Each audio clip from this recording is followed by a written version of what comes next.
So, bilang panimula, so ako na po. So, ang tangi kong ite-testify, no, palagi kung paano ako nabago, paano ko nakilala ang Diyos.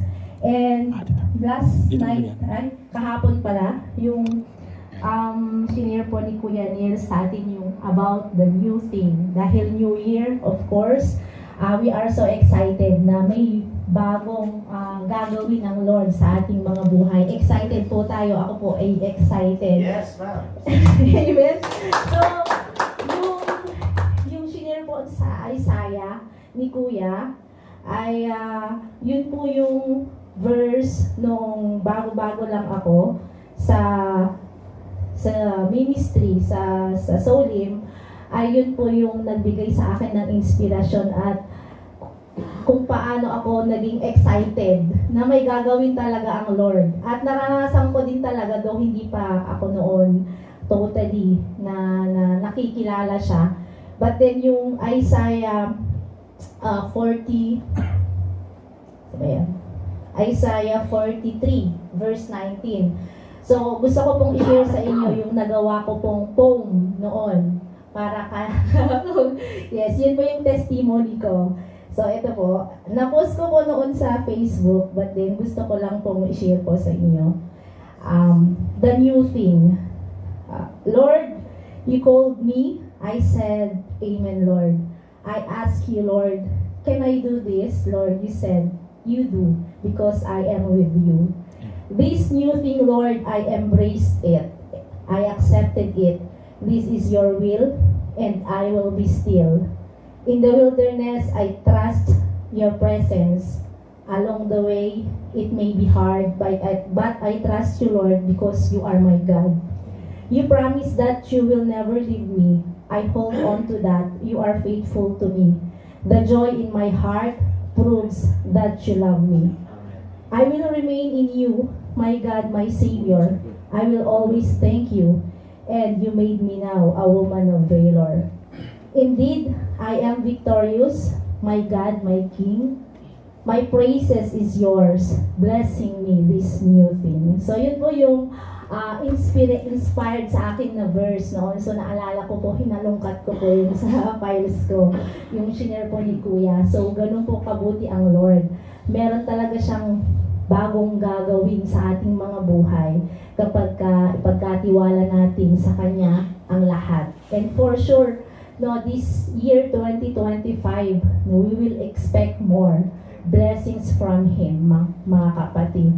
So, I'm sure, bawat isa po sa atin, no, ay marami ding naranasan at mapagpapala, mga pagbabago, no, na ang Panginoong Diyos ay nagmanifest na yung kabutihan niya sa ating mga buhay. So, sino po ang anak ng Lord na tatayo dito na may lakas ng loob na i-advertise ang kabutihan ng Diyos? Amen? So, huwag po tayong mahiya.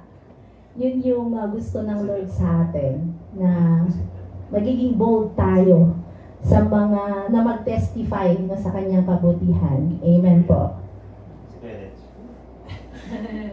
Amen, praise God. Sige po. Thank you po. Amen. Hallelujah. Purihin natin ang Panginoon. And thank you very much for opportunity na nandito po ako, nakapagbisita po ako sa inyo ngayong gabi. And isa rin po sa kalakasan na makita kayo at saka maybe in the Word of God. And this night, I want to share you about the experience with God. Sometimes meron talaga mga challenges na nangyayari sa buhay natin na minsan parang tinatamad na tayo, parang susuko na tayo. But then, you always stop, just try to stop, look back, and then meditate yourself.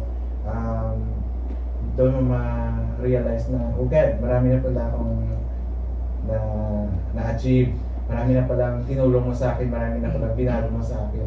So, bakit pa ako babalik sa dati kung maganda naman yung in the future?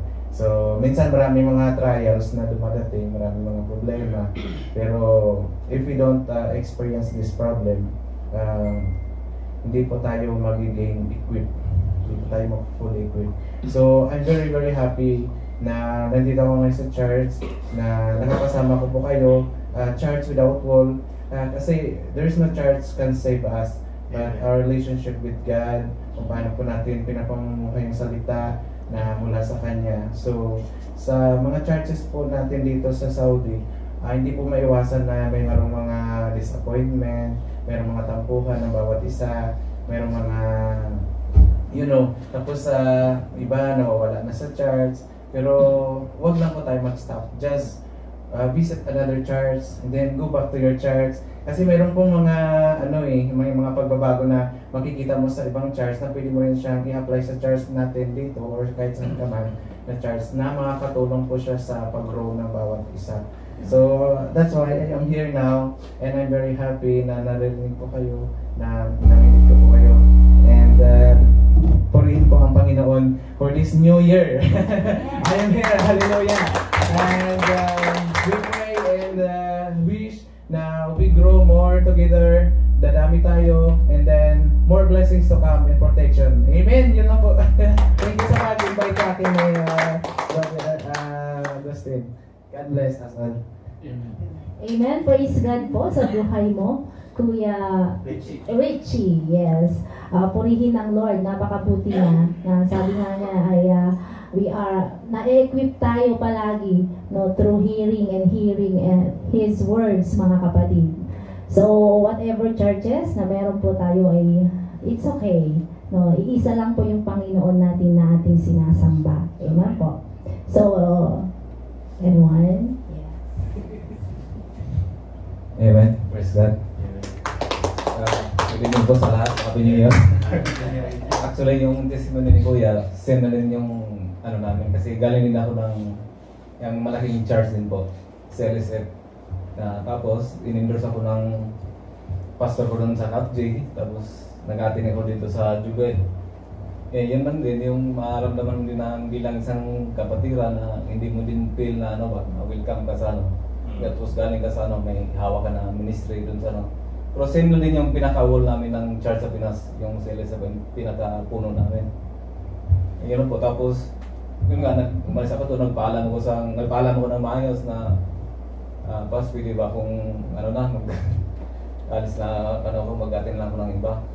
Doon ako nagpaalam noon doon sa pastor ko na yung siya talagang nag-baptize sa akin, ganoon lahat. Sabi niya magpaalam ko na lang maayos doon sa kay pastor na doon sa tinan mo para magiging formal din yung pag-alis mo doon. Yun nga, nagpaalam ako. Sabi niya, bilang basta patuloy. Sabi ko, yes, patuloy na rin ako. Galing din ako sa yung makamundo na takbo dito sa lupa. Yun nga, yung 2021, doon ko nakilala yung nalipat ako ng Al-Kabji, doon ko nakilala yung tunay na buhay talaga dito sa mundo. Kasi yung nangyari kasi sa akin hindi lahat ng napundar ko na 6 years kong pinaghirapan dito sa Saudi. Talagang inubos niya lahat. Pero first God pa rin na kahit yung pamilya ko walang nasasaktan, safe sila lahat. Doon ko na na-realize na yung nagiging Christian na ako, nagiging na ako na nakikinig ko na yung mga Word of God. Doon ko na-realize na tama pala yung tama din na kinuha ni Lord lahat ng yung hindi din magandang yung napundar mo. Mas mabuti na din na lahat yun kasi hindi naman talaga lahat yun na hindi galing sa Panginoon na mayroon ding mga Pero ngayon, praise God, nagiging nagiging maayos yung takbo ng buhay ko. Yung blessing na matatanggap mo, parang sobrang happy ba na yung wala kang masasabi na Lord, salamat na kahit hindi na ganito yung ganito, pero unti-unting na balik ko yung yung nawawala. Tapos dumadaan din ako ng yung pagbalik yung mga after mga before 5 months, nakadaanin ako ng depression, gano'n, anxiety. Dahil nga doon sa pag-aaral ng panganay ko, na hindi kami nagkasundo sa anong course na kukunin niya. Yan, gusto niya kukunin na course, aeronautic. Sabi ko sa kanya, yung aeronautic hindi ko kaya talagang, hindi ko, yung sahod ko, hindi ko kayang isusupport dyan sa gusto mo. Eh, sabi niya pa, ganito lang, hinto lang ako. Sabi, hindi, huwag kang hinto kasi sayang yung panahon. Kasi huwag kang mamili ng basta importante, magiging, kinami yung pinag-usapan bago ko umalis. Kasi last year na doon ako ng New Year, doon ako ng Christmas. Eh, bago ko umalis na, pinipix namin na anong course kukunin niya. Eh, biglang nabago yung isip niya, kaya hinto na lang siya. Ngayon nga, doon ako na, nadaanan ng depression kasi parang naisip ko sa sarili ko na wala akong, parang useless ba na parang hindi ko mabigay yung anong gusto niya kasi ganito, kasi tinanggihan ko yung gusto niyang pangarap na course. Yun nga, yung sa isip ko, ba't ko naman yung pipilitin ko din yung sarili ko pag yung anak ko din pipilitin ko na ganitong kunin mo, ganitong hinayaan ko na lang siyang pero praise God, ngayong second semester mag-lita lang siya, in-accept niya yung course na yung pinag-usapan natin. Yan lang po, purihin natin po. Praise God sa buhay mo, Kuya Benji. Purihin ng Lord, may mga bagay talaga, mga events sa ating mga buhay. Yung mga napagdaanan mo ay napagdaanan din namin ni Kuya Eli. May mga kaparaanan ng Lord para makilala natin siya ng lubusan. Pero may mawala man, mas maganda yung blessing na ibibigay ng Lord sa atin. Amen po. Amen. So may aawit na po. Amen. Magandang gabi sa lahat. Di po ko aawit. Magte-testimony po ako, mga kapatid. Hallelujah. Magandang gabi. Salamat sa Panginoon. Salamat sa biyaya niya na kung saan nararanasan natin yung maraming pabor sa buhay po ng inyong kuyanas. Last December 11, bumaba po ako sa Pilipinas. Pero bago po yun, mayroon po akong ticket na promo yun siya. Supposed to be sa Damam. Nalipat po siya ng Riyadh. So that day na nalipat siya ng Riyadh, last September, ang sabi ko kay Lord, if it is your will na bababa ako, Lord, dapat dito lang ako sa Damam. Pero bakit kailangan kong umakyat ng Riyadh? So nakaprocess yung prayer. So yung dapat ang alis ko ay December 12, binago ni Pal ng December 11, Riyadh. Bago mag-December 11, nagkaroon ako ng prayer dito na, Lord, will mo ba talaga na uuwi ako? Dahil literally, Lord, ang dala ko ay 1 real. Ang sabi ng Lord, habang nagdadrive ako ng bago yung gabi na yon, di ko mapigilan na natuloy yung luha ko kasi ang sabi ng Lord, itinataas mo ko palagi sa buhay mo, magtiwala ka. So binalik niya ako doon sa event ni Elijah. Then, nung gabi, na habang nananalangin ako, sabi ko, Lord, ano-ano ba yung dapat kong gawin? Bakit kailangan kong bumaba? Puwera doon sa request ng bunso na anak namin na naging kaarawan niya ay December 18. Kasi ang sabi niya, my gift that I need on my birthday, I want you to come home. So yun yung request niya. Na nakalimutan na rin niya yon dahil ano pa niya binitawan yun August or after ng anniversary. So after kong mag-pray, mga kapatid, ang sumunod, may natanggap akong message na isa sa elder ng Seoul, Qatar, na ang sabi niya, Brad, kailangan mong magpadala ng video at saka pictures. Ang sabi ko, para saan? Ang sabi niya, magkaroon ng inauguration o pasasalamat dahil naitayo na yung panambahan na isa sa mission and vision ng Seoul, Qatar. So ang sabi ko, matagal ko nang nakalimutan yan dahil huli kong pinanalangin yan 2021 after ng pandemic. Tinanong ko si Lord, bakit ang tagal? Sabi niya, pinahanap ka dahil isa ka sa pioneer ng panambahan na to. Namiss ako kasi sabi ko, Lord, ito ba yung purpose kailangan kong bumaba? Kasi mga kapatid, kinalimutan ko na yan eh. Wala na nga akong update sa kanila eh. Hindi na ako nag-update sa kanila. Yun yung totoo. Kasi ang sabi ng Lord, kung saan ako nakatayo, doon ako pupokus. So, biglang dumating yon. Sabi ko, Lord, ito yung una na will mo na makauwi ako. So, sumunod mga kapatid, the next day, December 11, hinatid ako ng project manager sa Riyadh. Sabi ko, Lord, hindi ako uuwi na ang maghatid sa akin driver. Kailangan yung manager ko. So, hinatid niya ako. Egyptian po yun mga kapatid. Lingid sa inyong kalaman, maraming galit sa mga Egypt. Pero napaka-buti ng Diyos dahil nagkaroon ako ng manager na kabaliktaran naman doon sa sinasabi ng karamihan. So, fast forward, pagdating ko po sa airport ng Riyadh, sa boarding, habang naglalakad ako, naghanap ako ng upuan, may tumawag po sa akin. Minsan po siya umupo dito. Yun yung pangalawa na pinagawa ng Lord. At sabi ko, Lord.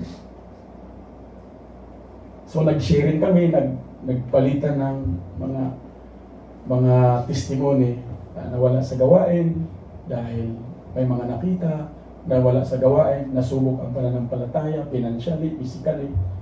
So, isa nga sabi ko, niloob ng Lord na pinakit ako ng Lord dito sa Riyadh, sa boarding pa, tayo nagkita. It means to say, ngayon, unti-unti ko na naintindihan yung nais ng Lord. Bumalik ka. Saan ka matagpuan? Nandoon ang gawain. Dumalo ka. Ikaw at ako ang church. It is not the building at all. Ang totoong paglago, when we found seated to Jesus, o nakikinig sa salita ng Diyos, nandun ang paglago. So, na-amaze ako dahil ang sabi niya, subukan ko ulit. So, praise God, pangalawa yun. Pagbaba ko po sa airport, yung susundo sa akin, nauna pa, si Kuya Joey. So, nung magkita kami, ang sabi ko sa kanya, kaagad, anong nangyari? Siya yung sumundo sa akin sa airport dahil hindi man alam ng pamilya ko na bababa ako sa La Union. So, yun yung, kung alala nyo na, nagpasawi yung may bahay niya, August 2. So, ang unang binungad niya sa akin, minsan din siya ditong tumatayo mga kapatid nagpapaawit.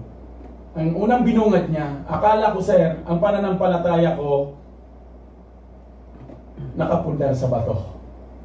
Buhangin pala. Gumuho lahat. Pero hindi pa ako nawawala sir. Sabi ko, isa ka sa purpose, kaya kailangan kong bumaba dahil gusto kita makausap. Dahil close ko po siyang kaibigan, 17 years old, magkaibigan na po kami at nilog ng Lord nakarating siya rito. So napakabuti ng Panginoon. Sabi ko, Lord, wala man akong dalang maraming real, 1 real to Lord. Pero ang dami mong kayamanan na binigay sa akin. So praise God, nung dapat doon ako matulog sa kanila, hinatid niya ako dito sa La Union, nakarating kami ng 3:30. So ang sumunod ay nagalit yung may bahay ko sa akin. Kasi bakit ako hindi nagsabi na umuwi. Sabi ko sa kanya, actually, hindi talaga para sa inyo yung pag-uwi ko, pangalawa lang kayo eh. Hindi ko din pwedeng i-explain sa inyo kung ano yung nais ng Lord, pero sundan lang natin. So ang sumunod po mga kapatid, the next day, nagsuka po itong dalawang lalaki na anak, si James at saka si Nathan. Dahil doon sa binili namin na pagkain na yung lulutuin, hilaw. So siguro hindi sila natunawa, nagsuka sila. Pagdating ng alas 3, ang sabi ni Nathaniel, sabi niya, Daddy, punta tayo sa dagat. Sabi ko, sige. Ida-drive ko kayo, punta tayo sa dagat. Pagdating po namin doon sa dagat, medyo malalay po yun. Siguro mga 30 to 45 minutes na drive. Meron po kaming pinuntahang resort. Sila po ang nauna doon. Nung pagdating namin doon, sabi nung may-ari, kay Nalin, sa may bahay ko po, para nakitang anak. So hindi ko po yun inintindi. Nung paalis na kami, dahil naligo lang yung mga bata para maibsan yung ano nila, tinawag kami nung may-ari dahil doon sa isang cottage, mayroon silang extended na pamilya na nagdaos ng birthday yung bata, 5 years old. Pinakain yung mag-ina ko mga kapatid. Sabi ko, amazing si Lord, diba? Walang dalang pianas nyo, literal na pinansyal. It's about faith. Sa pinakain sila, ang daming pagkain. Sabi ko, Lord, naramdaman kong hiya. Kailan ko pa pumunta ron? Ang sinabi ng Lord, sabi niya, pumunta ka doon, mag-offer ka ng prayer. So tinawag ko po yung mother ng bata. Hindi ko alam na naka-live pala yun, naka-live stream. Nasa Canada pala yung tatay. So nag-pray kami. Tumungtong yung bata doon sa Amen, Kuya Brad. Habang nagpe-pray po ako doon sa bata, yung bata sayaw ng sayaw, natuwang-tuwa siya. Sabi ko, purihin ang Panginoon. Hanggang sa matapos pong manalangin. Tapos, pina-take out pa yung mag-ina ko ng pagkain. Ang sabi nung may-ari, Pastor ba yan? Sabi ko, si Lord yun. Yung panalangin po ang pinakamahalaga. Ngayon, nung matapos po yun, na supposed to be magbayad dapat sinalin dahil nakakuha siya ng isang katis ng time na yun, hindi po siya pinagbayad. Ang sabi po nung may-ari, since na ang turing ko sa ipara ng anak, kasi yung dalawang anak niya nasa Australia, sabi nung may-ari, kung kailan idadaos yung kaarawan ng anak mo, balik kayo rito. Magdala ka ng maraming pagkain, lilibre ko lahat. Amazing, no? So doon kami nag-settle. Habang nag-usap kami, sabi ni Nalin, paano tayo pupunta doon? Wala man tayong ganong pinansyal. Sabi ko, wait and see upon the Lord. Wait, may gagawin si Lord. So sa mating sa umuwi po kami mga kapatid. December 17, nagkaroon po ng chance na 17 na nakadalo ako, naka-attend ako doon sa school sa UCCP ng yung bunso na yung magbe-birthday ng 18. Hindi po literally na pinatigil ako mag-share ng Word of God. Kasi panambahan po yun nila. Pero yung mga nanay doon, sinabihan ako na nagagalit yung pinaka-pastora ba? O di ko alam, basta caretaker dahil yung Word ni Lord na hindi man sila ganun kabold mag-share ng Word of God. So, ang sabi ko, ang Word ni Lord, hindi po yan mananatili na itago natin. Kasi may mga tanong yung mga nandoon, mga nanay. So right after noon, sabi ko, Lord, ano pong mission ko sa school na to? Ano po pong pwedeng gawin mo sa buhay ko? So meron pong isang pamilya na nakasama nila doon sa panambahan. Ngayon po yung, and I do believe na may ginawa po si Lord doon. Na-share ko ngayon kay Kuya Arnold, nakabalik ka lang. But praise God, ano po yun? Pagpapala. So, dumating po yung December 18 mga kapatid. Amazing po si Lord, nakarating po si Tita Lilian. At ang daming pagkain, hindi ko alam kung saan galing yung pagkain na yun. Pagdating namin doon sa resort, nung makita si Nalin ng may-ari, ang sabi ng may-ari, masaya ako dahil nakumpleto yung pamilya mo sa Paskong ito. Yan pala yung husband mo. Fast forward, natapos yung request ng bunso na hindi siya handaan ng yung dadamitan, kundi doon lang maligo. Hindi na naman pinabayad si Nalin. Sabi ko, mag-seed ka. Dahil dito sa Pilipinas, wala man libre, no? Lalo na yung mga resort. Pero amazing mga kapatid, dahil resort yun eh. But sabi ko, Lord, amazing ka, Panginoon. Hindi ko to plano, Lord. At hindi lang doon nagtapos mga kapatid. Ulitin ko ulit, wala po akong dalang pera. 1 real lang. Meron pero 1 real. Dahil promo po yung ticket na hawak ko. Bagong mag-December 22 sa inauguration ng Amadeo Cavite na sa La Union kami, yung biyahe niyo kailangan nyo ng pera. Meron pong isang kapatid na pumunta sa Kuya Nas niya. Ang sabi niya, Kuya Nas, nabigyan ako ng aginaldo ng company. Kaya ako tumawag sa iyo dahil baka magastos ko to sa mga material. Ibibigay ko raw to, sabi ng Lord sa iyo. Sabi ko, Kuya, tamang-tama, hindi ka nagkamali. Kasi wala talaga akong pang-diesel sa sasakyan at pangbayad sa tollgate. Dahil pupunta kami sa kinabukasan doon sa sa Amadeo Cavite. Minimum po noon 5,000. 3,000 yung diesel, yung toll gate, 3,000 din. So, sabi ko, amazing Lord ah. Doon po kami nagsino, sakto lang pong nakarating yun doon sa Amadeo. Here it comes, pauwi na din kami. Na-enjoy ng pamilya, na-enjoy din ng mga kapatiran dahil hindi nila expect na makarating ang kuyanas ninyo doon. At yung panalangin ko mga kapatid, ang pinakapunto nito, yung panalangin kong nakalimutan ko na at pinaalala ng Lord na ginamit pala ako minsan ng Lord sa gawain na yun sa Qatar. Natupad yung ang sabi ko noon nung nasa Qatar pa ko way back 2013, pag itinayo ang mission and vision niyan, gusto kong mahawakan yung wall. At gusto ko, Lord, na isa ako sa manalangin. Naganap po yun mga kapatid. Dahil pinahawak ako nung pinaka-overseer doon, nilagyan ng langis yung kamay ko, yung anointing oil, at mag-pray sa wall. Sabi ko, Lord, amazing ka, Lord, Binalik ni Lord yung mga panalangin. Ito yung answered prayer mo, anak. Kahigit sa pinansyal yun, mga kapatid. Amis ako talaga, sabi ko, Lord, hindi dapat ako makarating dito. Pero naging pagpapala ang buhay ng inyong lingkod doon sa mga dating kasama ko rin manggagawa. Halos parang nag-reunion kami doon kami nagkita-kita. So naganap yung panalangin ko na yun. Sabi ko, Lord, amazing ka.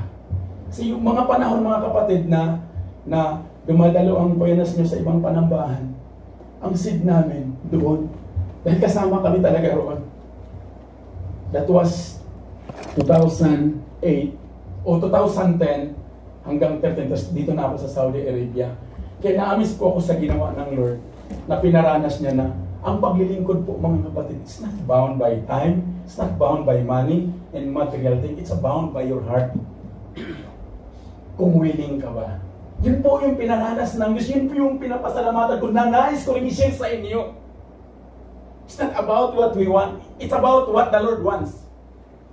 Dahil hindi lang po yun doon mga kapatid. Nung pauwi na po kami, dahil may sinama kami pamilya doon sa silang, inabot po kami ng gabi mga kapatid, 7 o'clock dahil matraffic na siya. Nasa silang po kami. Hindi ko po alam paano bumalik doon sa yung expressway. At wala kaming signal para mag-GPS. Ngayon, nung mayroong isang petrol station na maliit, bumaba po ako, mayroong naggasolina, nagagasolina, tinanong po siya, paano ang makarating sa highway? Cavitex ba yun o yung mga bagong highway? So hindi ko siya maintindihan. Yung nasa kotse, nagbaba ng salamin, ang sabi niya, sir, saan ba punta ninyo? Kulaon yun pa. Kamukha ni Tito Vincent, yung daddy ni tatay ni Capresto na namatay. Ang sabi niya, pagkatapos ko sir na maggasolina, maghangin, ihatid kita, mag-convoy ka sa amin, sa akin kasi solo siya, doon mismo sa highway, sa expressway. So nagtanong siya, baka sigurado ka ba? Sabi ko, di ako sigurado, pero by faith mag-pray tayo. Kaya, napakabuti po ng Panginoon dahil alam nyo ba mga kapatid na hindi pala siya pupunta doon sa highway. Hinatid niya kami doon sa toll gate, yung pinakaunang toll gate, at it takes 45 minutes yung biyahe namin. At tumigil siya sa gitna ng highway. Saan kayo makakita ng tumigil sa gitna? Ang layo yung toll gate, 500 meters away, tumigil siya sa gitna. So tumigil din ako. Maraming sasakyan. Sabi ko, Lord, ikaw yung Lord Tapos bumalik siya na hindi man yung pwedeng balik kasi one way lang yun Tapos nung patapat na kami ng toll gate, nung tinignan ko sa mirror, hindi ko na nakita yung sasakyan. Sabi ko, amazing ka Lord. Alam ko ikaw yung Lord. Kasi hindi ko kabisado ang Cavite. At nasa mga alas 8 na ng gabi yun, mag-alas 9. Purihin ang Panginoon. Amazing si Lord mga kapatid. Yung tipong dead-end ka na, panghawakan mo lang yung sinasabi ng Panginoon na hindi ka niya iiwan. Naganap po yung naranasan ko po. Pinaalala sa akin lahat ng Lord. Nakasama mo ko anak sa lahat ng sitwasyon. And right after noon mga kapatid, habang nasa highway na kami, tulog sila lahat. Sabi ko, Lord, pwede ba akong mag-speeding? Eksaktong 12 o'clock nakarating po kami sa La Union.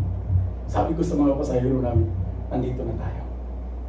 At yung ginamit namin na pang-diesel pabalik sa La Union, galing po yun sa mga nag-seed doon sa Amadeo Cavite. Di ko sinasabi, di ako humihingi mga seat nila doon sa mga bata. Kaya sabi ko sa mga bata, let Daddy borrow your aguinaldo para i-ano natin, i-bayad natin sa highway. Kaya, purihin ang Panginoon. Mabuti po ang Diyos, mga kapatid. Pagkatiwalaan natin siya. Hindi lang po yun. Niloobin ng Lord na kaya kailangan kong bumaba. Na-meet ko si Kristo na dating nandito kasama natin na yung binurol ang kanyang tatay. Na hindi rin niya expect na darating ako. Ang pamilya ng Kuyanas nyo.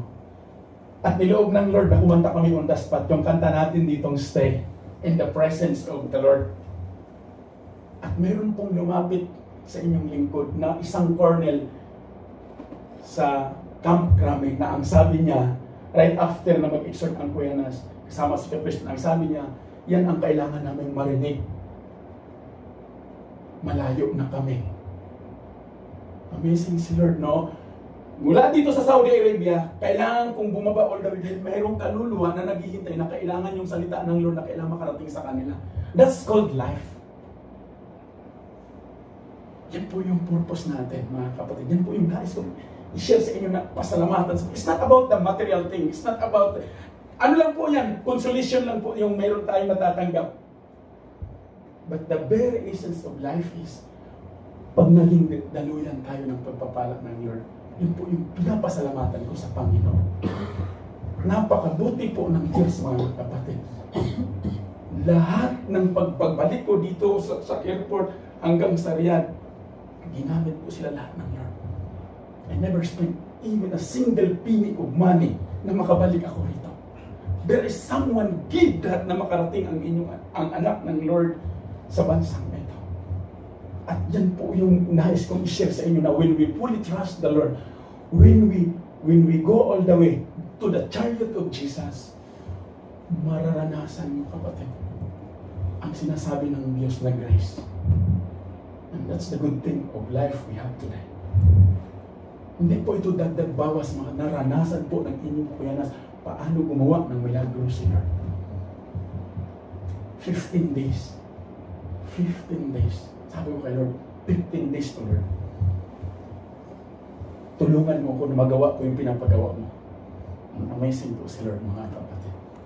Kaya naalala ko yung na isa sa nabitawan ko that day na nag-exhort dito na, is your family being a blessing to other families? And that's what the message of God na pinarating niya, na binigay niya sa inyong Kuyanas, na kailangan kong bitbitin dito. Dahil may nagtanong po na bakit ang pamilya mo pumupunta kayo sa mga families and sharing the word of God, na kadalasan pagdating sa ganito ay focus yan sa pamilya. Isa lang po ang sabi ko, when the Lord inspired sa bawat isa sa atin, hindi mo po makikita yung pinaka-ikaw, kundi makikita mo ang Kristo na nagbigay ng buhay. That's the source of life, mga kapatid. Yes and amen. Amen. Praise God. Sa buhay mo, Kuya Mas, papahawid ko.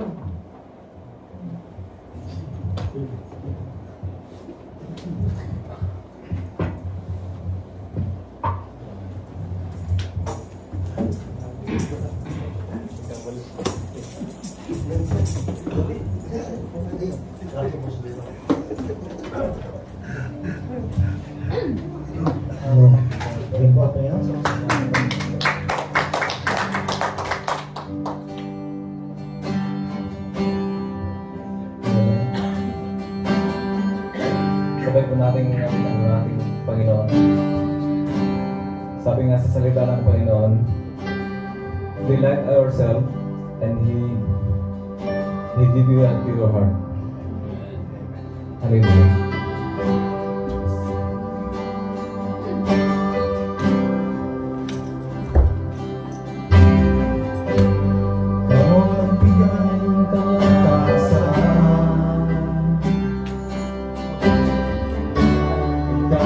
Bigay na talaga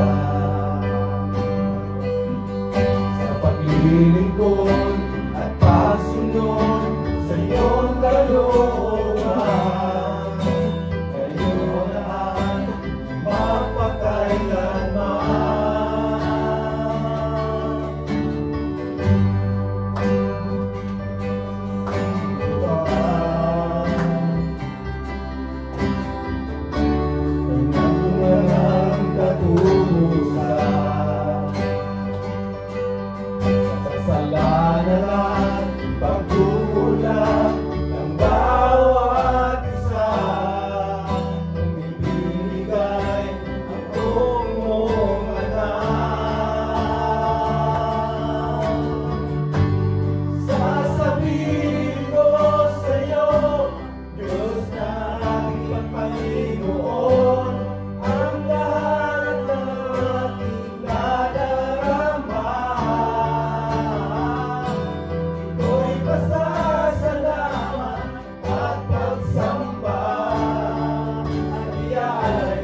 Amen? Praise God. Hallelujah. Hindi na ako mag-testimony, ha? Praise the Lord. Palapakan natin ang Panginoon. Kumustahin muna natin ang bawat isa. Praise God. Salamat kapatid at nakarating tayo sa gawain ng Diyos. Amen. Ang pag-uusapan po natin, the heart of giving. Kumusta po ang puso natin sa pagbibigay? Praise God. Sa lahat ng ating gagawin, mahalaga ang magiging masaya. Sabi ni Solomon sa Proverbs chapter 17 verse 22, a merry heart or a joyful heart does good. But a broken spirit, dry like a bones. Anong pipiliin natin? Magiging masaya mga kapatid. Bakit? Smile is the greatest medicine. Kaya piliin ninyong ngumiti para yung puso nakangiti. Ito yung pag-uusapan natin.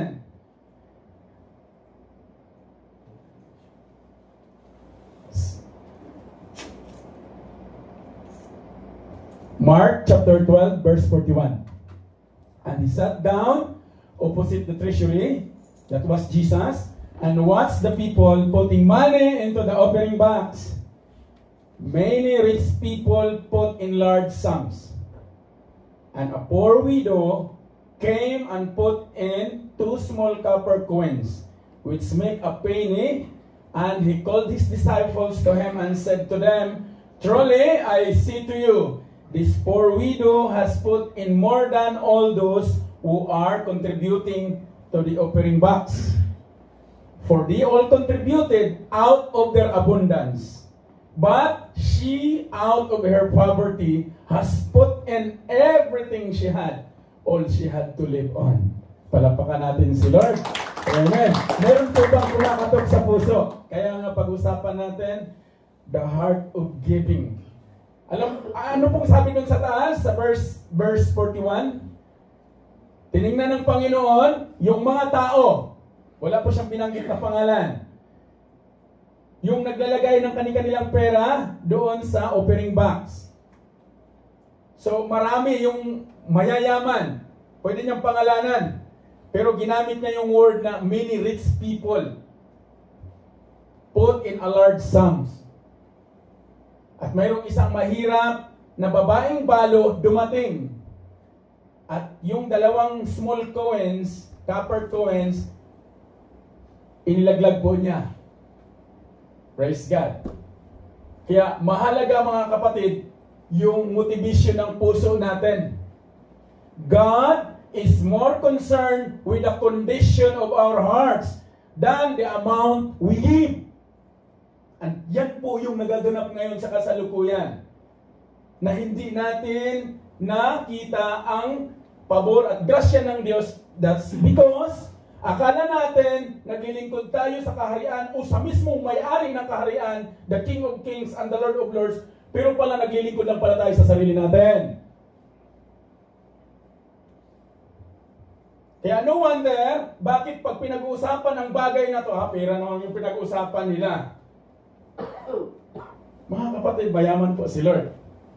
Hindi po ako nangampanya kung anong meron kayo, but I'm telling you how God good is about buhay natin. At sundan po natin ito. We need to have a heartfelt giving.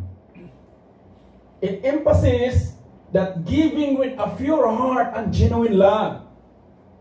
It's not about the quantity, but the quality of that kind of giving. Amen? Yung quality ng pagbibigay. Yun yung sinabi ng Panginoong Hesus doon sa babaeng balo sa harapan ng disciples. When we receive Jesus as our Lord and Savior, now we are the disciples. Di pa kuya, dito lang ako, dala-dala mo na ako. No! When we receive Jesus, when the Word of God, when the grace of God preached unto you, you are now the disciples of Christ. Kaya, mahalaga ito mga kapatid na lagay natin. Pray. This means that even small acts of kindness and generosity are highly valued when done with the right intentions. Sino pong nag-value? Si Jesus. Kaya nga may pangaral ng Panginoon na kung ano yung binigay ng kaliwa mo, huwag mo ipalam sa kanan. Let the Lord knows. Mapalad yung nagpapakain. Doon sa hindi able na magbalik sa inyo, pakainin ka rin. Because sino ang mababalik? Si Jesus uli. The same principle sa pagbibigay. Mapalad ang nagbibigay. Dahil bakit? Bilis ka na ng Lord. Able ka na makapagbigay, di ba? Dahil bilis na po tayo ng Panginoon. Relationship with God, a sincere heart promotes a deeper and more meaningful relationship with God. Pag wala pong genuineness ang relasyon natin sa Panginoon, until today, hindi po natin matagpuan yung totoong pagbibigay. Church. Wala pong lalim na kahulugan. It's believed that God looks at the heart and the motives behind our actions, rather than the outward appearances or the material value of our offerings. Kaya mahalaga ito, mga kapatid. Ano po yung desisyon ng pagbibigay mo ngayon? Saan siya naka-anchor? Kaya, mahalaga yung calculator. Hallelujah. In 2 Kings, chapter 10, verse 15, verse B. Kinat ko po yan. Is your heart true to my heart as mine is yours? Halimbawa lang si Lord yung nagtanong sa bawat isa sa atin ngayon, anak, yung puso mo ba totoo? Kagaya sa puso ko? Yes. Amen? Amen. Oh, mahirapan kayo. Lord, pwedeng assignment muna. Hallelujah. Mahalaga po ito, mga kapatid. It is. Sabi ni Jeho said, ang sabi ni Jeho, if it is, if yes, give me your hand. Karamihan po ngayon sa bawat mananampalataya, they give their heart this hand. In Deuteronomy, they are worshiping their lips, but they are far away. That's what happened today in the church. I'm not condemning you, but that's what it is. Lalo na pag marami na tayong karunungan. Pero yung dalawang kamay nakatago. Lord, binibigay ko sa iyo yung puso ko. Pero pag pinag-usapan yung kamay, saan nakatago? Sa kawalang brad. Dito mo na yan. Mas mayroon po akong priority. If it is, give me your hand. So he gave his hand, and Jehu took it up with him into the chariot. Nabanggit ko po kanina. When the chariot you and me have today is Jesus, kasama po si Jesus sa chariot natin sa buhay na to, I'm telling you, God provides. God provides and He will do miracles. Hindi sa pangunawa natin, kundi sa karunungan ng Diyos. Yan po yung naranasan na nasa harap niyo, mga kapatid. Sa loob ng 15 days. Amazing po si Lord, mga kapatid. Now, let's apply. Be encouraged to reflect on your motives for giving. Are you giving out of obligation? Sinabi kasi ng Kuya Nas, kailangan eh. Or are you giving cheerfully and out of love for others? Lalo na sa sanctuary ng Panginoong Hesus. Kaya ko po na-relate sa inyo kanina, mga kapatid, na sabi ko mayroon akong panalangin, napakatagal nakalimutan ko na. But hindi tinugon ng Lord. Nahawakan ko po yung wall na yun.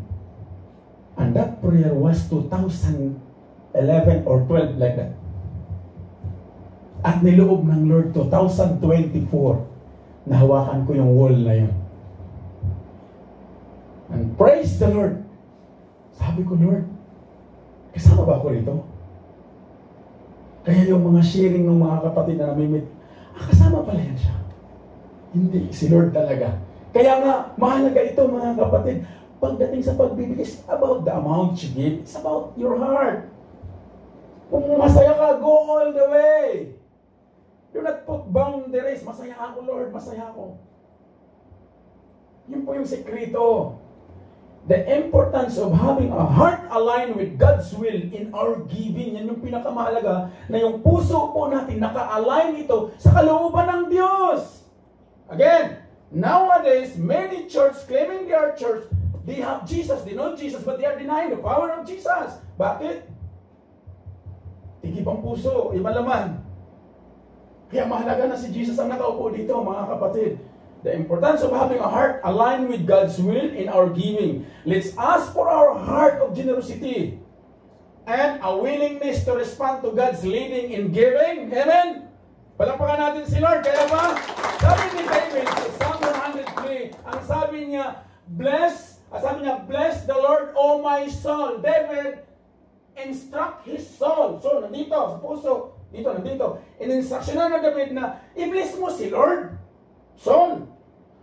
Hindi ba yan sinabi, kuya, bless mo si Lord. Bless the Lord, O my soul, and forget not all thy benefits. Dito yan. Heart, i-bless mo si Lord at huwag mong kaligtaan yung lahat ng benepisyo na natatanggap natin. And I do believe marami tayong natatanggap sa araw na ito, mga kapatid. Tayo po tumayo po rin ng Panginoon. Hallelujah. Embrace a lifestyle of generosity rooted in biblical principles, nurturing a church to love and support through heart of giving. The Bible said in 2 Corinthians chapter 9 verse 6 to 8, remember this, whoever sows sparingly will also reap sparingly, and whoever sows generously will also reap generously. Each of you should give what you have decided in your heart to give, not reluctantly or under compulsion. For God loves a cheerful giver. Give a clap of praise to the Lord. Hallelujah! It's not about the years you're being in the church, you're being in the sanctuary. Hindi po sa haba ng taon na nandun ka sa ministry. It's about the quality of our hearts when we give. When we say, Lord, I give my talent. Lord, ibigay ko sa iyo ang oras ko. Ibigay ko sa iyo, Panginoon, ang meron ako ngayon ng finish. That's what Jesus needs sa bawat isa sa atin. Dahil ito mga ginagawa natin, it's just the outcome of the love of the Lord. Kaya mahalaga na maranasan natin ang pinaka-grasya ng pagmamahal ng Diyos na inabot niya ikaw at ako. I remember the very teaching sa buwan ng December na ang tanong, paano mo ba dinadaos ang Pasko? Yun to, sa lahat. At ano ba ang natatanggap ng pinakamagandang regalo, brad? There is only one word. In Matthew chapter 1 verse 21, isinilang ang isang Emmanuel. And that Emmanuel is within you and me. Pag sinasabing Emmanuel, the Lord is with us. The Lord is with me. And that is the very gift I received from the Lord in this life. And I pray the impartation of His faith that it be yours today. That your heart will have a heart of giving. Ano man ang iyong gagawin, kapatid, gawin mo ito na may kalungkuran sa harapan ng Diyos. Sa lahat ng ginagawa natin, mag-photo ka man, mag-drive ka man, maghatid sundo ka man, do it with joy. Pag hindi kaya at nabibigatan ka, huwag kang lumakad para hindi ka magkasala. That's what called giving by heart. Sa lahat ng gagawin natin, ilagay natin si Jesus na sentro para nang sa gayon, magiging masaya. Because a life with Christ is full of blessing. Hallelujah. Father God in heaven, in the name of Jesus, narito, Iglesia ko Panginoon, narito kami, being a church. Yes, Lord, we have differences, we have shortcomings. But yet tonight, Lord, pinagsama mo kami. Narito kami sa iyong harapan.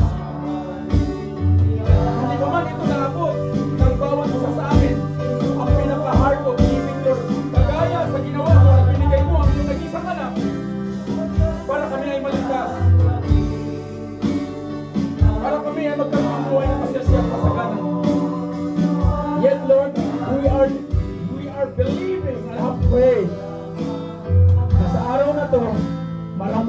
magtuturo sa aming mga buhay. And I pray in the name of Jesus, with the impartition, with the Holy Spirit, with the fire, that this faith you have trusted unto us, Lord, will glorify your name. You said in your very word, look unto the finisher of our faith, and that is Jesus Christ. Ano man ang katayuan, sitwasyon, ng bawat isa, titigan po natin ang ating Panginoon, the author and finisher of our faith. Today,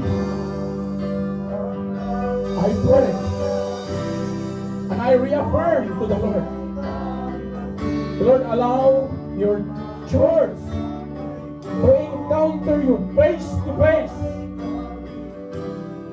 to trust you all the way. Allow this church to be a vessel of blessings to the souls needed you, Lord. And tonight, as we pray and bless doon sa mga nagbigay at doon sa kinatagpo mo, Panginoon, by heart, that may you continue to pour out a heart of giving sa church na to, Panginoon. Allow your Holy Spirit, Lord, to manifest sa kongregasyon na to, at walang tanging maitaas ang ginawa mo sa aming mga buhay. Sabi niyo, Panginoon, sa inyong salita, all our righteous deeds are just like filterants unto you. But today, you taught us how to give. Use our giving to glorify you, Lord. And even, Lord, ang pinagkatiwalaan mo nito, Panginoon, give him the knowledge of your will, na pangunahan ang pag-iingat sa yaman mong ito, Panginoon. And the same principle, gawin mo, Panginoon, ang sinabi mo sa inyong salita, Panginoon. Nabubuksan mo ang durungawan ng langit, siksik, liglig at aapaw. Sa klase-klaseng pagpapalaas dito, ang maranasan ng iyong mga anak. And right now, Lord, I pray and I declare, for your plans are bigger than our plans. Greater things are yet to come. You, kapatid, trust the process. Trust the Lord. Maraming salamat, Panginoon, sa gabi ito. Patuloy mo kaming pangunahan. Patuloy mo kaming bigyan ng puso na mapagbigay. At patuloy mo, Panginoon, na bigyan kami ng generosity in all the way. While we are able to be a vessel of this blessing. Salamat sa kongregasyon. Salamat sa biyaya mo, Panginoon. Purihin ka, dakila ka sa lahat. In the name of the Father, in the name of the Son, and the Holy Spirit. Church, claim and declare, greater things are yet to come. The Lord will pour out blessings overflowing 2025, and that's the declaration by faith. Maranasan ng iglesiang ito ang abundance in so many forms. In Jesus' name, Amen.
You have led me to the fire in darkest night. You are close like no other.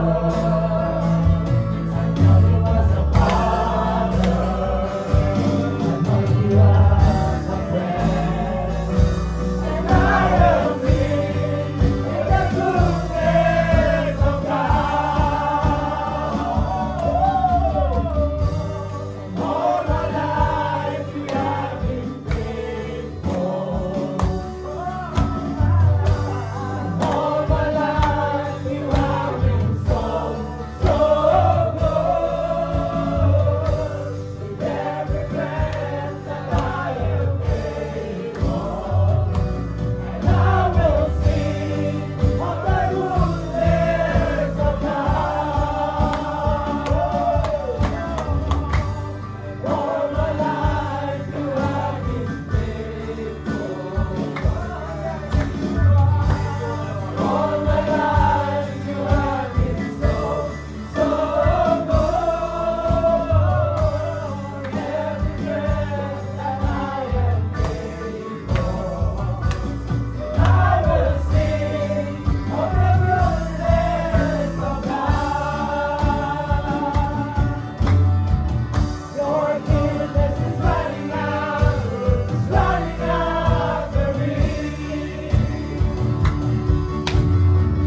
Your goodness is running after me. With my life laid out, I surrender now. I give you everything. Your goodness is running after me.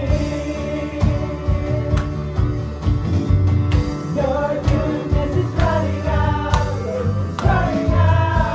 me.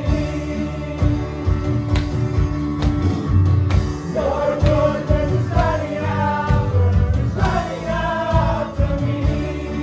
With my life laid down, I surrender now. I give you everything. Your goodness is running after me. All my life you have been faithful. All my life you have been so, so good. With every breath that I am able, and I will sing of the goodness of God. All my life you have been faithful. All my life you have been so, so good. With every breath that I am able, and I will sing of the goodness of God. Waymaker, miracle worker, promise keeper, light in the darkness, my God, that is who you are. Waymaker, miracle worker, promise keeper, light in the darkness, my God, that is who you are. You are here, moving in our midst. I worship you. I worship you. You are here, working in this place. I worship you. I worship you. Waymaker, miracle worker, promise keeper, light in the darkness, my God, that is who you are. Waymaker, miracle worker, promise keeper, light in the darkness, my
This is our Jesus. Ano mang kalagayan natin ngayon, ano mang sitwasyon na mayroon ka, mayroon mang sitwasyon, kapatid, sa karamdaman, He is our miracle worker. He can do miracles. Mayroon ba tayo, mga kapatid, na sitwasyon na hindi mo kayang magkakaroon ng solusyon? The Lord Jesus is our way maker. Pwede siya gumawa ng solusyon kahit walang solusyon, mga kapatid. He can do a way in the desert. He can do a way in the midst of the waters. This is our God, kapatid. Kung paano po ang testimony kayo na pinaranas ng Lord ang kanyang kapangyarihan. Dekarahan natin na sa 2025, maranasan natin milagro ng Diyos. Hallelujah! Maranasan natin ang breakthrough. Maranasan natin ang mga bagay na kamangamangha na tumula sa Diyos. Kaya nga, expect the unexpected. Na pag manatili na sa Panginoon, hindi ka papahiyan ng Panginoon. There is the best thing na nakaplano para sa iyo, kapatid. Para sa atin. Let's claim it by faith in the name of Jesus. Lord, we thank you that 2025 will be a full of favor and abundant. At sa gabing ito, Lord, simulan mo ulit, Lord, ang panibago sa aming mga buhay na maranasan namin sa taong ito, Panginoon, ang iyong pabor. Kaya sa gabing ito, Lord, nagpapasalamat kami. Dahil pinagpala mo na kami, Panginoon, dahil nandito kami sa iyong presensya. Alam namin nagtatrabaho ka, Lord. Alam namin, Lord, na sa iyo walang imposible. Lahat sa iyo, Lord, ay posible. Kaya sa gabi nito, Lord, use me at your mouthpiece. Ikaw ang magsalita sa bawat isa. At ito ang aming samot na langit in Jesus' mighty name. Amen. Amen. Tayo po po. Praise God.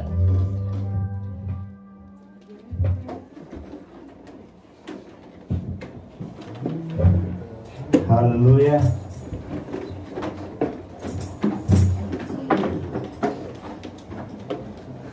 Praise God. Dalawa. Praise God. Amen. Hallelujah.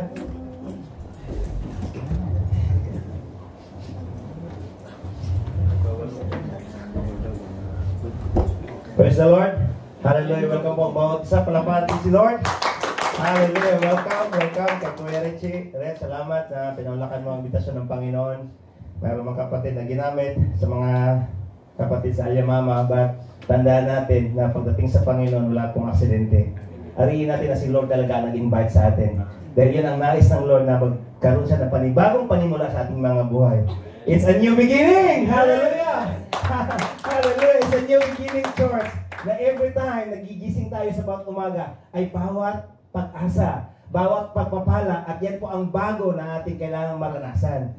2025, Lord, I want a new beginning, a new focus, a new life, a new experience, a new encounter, a new miracle, and answered prayer. Amen po ba? Amen. Excited ba tayo sa gawin ng Lord? Amen. Hallelujah, come on, Lord. Hallelujah. Thank you, Lord. Excited po ang bawat isa. Alam niyo po, mga kapatid, the Lord is always working sa ating mga buhay. Na kung saan maranasan natin ang mga blessing ng Lord. Na 2025, kapatid, alam mo yung Lord, I'm expecting the best na mangyayari sa buhay ko. Amen?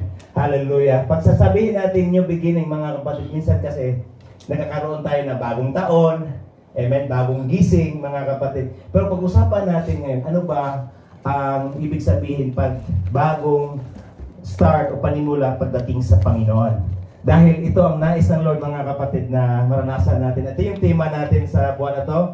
Ang bagong panimula, it's a new beginning for you and for me. Amen? Na ang dati wala na, ngayon bago na muli, mga kapatid. Amen ba tayo doon? Yan ang nais ng Lord, di ba? Ang dati wala na, ngayon is bago na tayo. Sa bawat araw ay mayroong bagong pagpapala, bagong pabor, at bagong plano si Lord na kailangan nating maisabuhay at maranasan. Amen ba tayo doon? Amen. Plakpakan natin si Lord. Hallelujah. Thank you, Jesus. Amen. But ito yung, habang kinakausap ko si Lord, mga kapatid, ito yung maganda na sinabi ng Lord at I want to share. Not sinabi, an inspiration from the heart, kapatid. Na kahit ang panimula ng bagong araw, mga kapatid, sa ating mga buhay, na tayo ay gumising, at sa pagdating ng araw ng bukas is panimula muli. But tandaan natin that ang araw po kung pag-usapan natin ang isang sample, hindi po siya natutulog. Di ba, ang araw is palagi siyang naka-shining, nakasinag mga kapatid. Tayo lang po ang natutulog. Amen? Panibagong araw mga kapatid, gabi. Amen? Pero pagdating sa bagong pag-asa mga kapatid, kumbaga sa perspektibo ng Diyos, amen, is continuous po. Sa perspektibo ng tao, sa katayuan ng tao, is tayo po ay may bagong panimula. Bakit po si Lord ay wala po siyang panimula? Kasi Diyos siya eh. He is no beginning and He has no end. Pag-uusapan natin, ano bang ibig sabihin mga kapatid? Kasi pag sabi kasing new beginning, ibig sabihin na naka-align ka ngayon sa panimula na nais ng Lord sa bawat araw. Ina-align yung sarili mo na maranasan natin. Kasi the Lord, ang blessing ng Lord, nag-exist na po, mga kapatid. Pagdating dito sa grasya, hindi po, mabait si kuya, papapalain ko. Hindi mabait, babawiin ko ang blessing. Hindi man ganun si Lord, mga kapatid, laban ubawi. Ang blessing ng Lord, nakadaloy siya. Ngayon, sa atin, nasa sa atin kung paano ba tayo, kumbaga sama sa pagdaloy ng tubig, i-align ng ating mga sarili, na tayo ay makasama doon sa pagpapala niya. Kasi pag tayo ay naka-stepping doon, mga kapatid, katulad ng ginawa natin ngayon, you are stepping in the presence of God. Maranasan natin ang pabor ng Lord sa ating mga buhay. Amen? Tandaan natin yung sinabi mga kapatid sa Lamentation. Ang sabi niya, the faithful love of the Lord never ends. Diba ang araw, hanggat ngayon, hindi pa siya natatapos. It never ends. Katulad ang, sabi niya, ang pag-ibig ng Diyos. His mercies never cease. Hindi siya nahihinto. So ano ba ang dapat natin gawin mga kapatid? Kasi the blessing of the Lord is nandyan. Is to align yourself. Kasi pag i-align natin ating mga buhay sa Kanya, that is your new beginning in the Lord. Amen mga kapatid. Kasi si Lord sa ating mga buhay, siya yung panimula natin. Kung tayo ay tumanggap sa Panginoon,